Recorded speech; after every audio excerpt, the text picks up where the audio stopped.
This week we've custom built a 12-volt electrical system to suit a customer's needs while she's travelling and camping out of her brand new Mitsubishi Triton.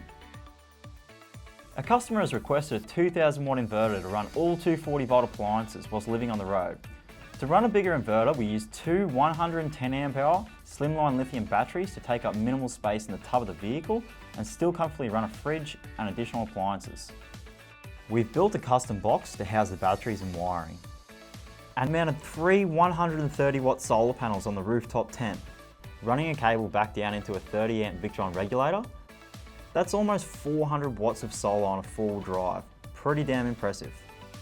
We've also wired in a 30-amp Victron DC to DC charger to charge the auxiliary battery from the alternator, plus added multiple USB and 12-volt sockets to either side of the tub, as well as running heavier cable up to the rooftop tent to power an electric blanket, fans and so on.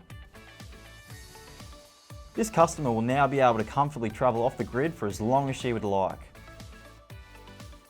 If you're looking for a custom 12-volt system to suit your four-wheel drive, come and see the team down at Solar & Sat Bundaberg.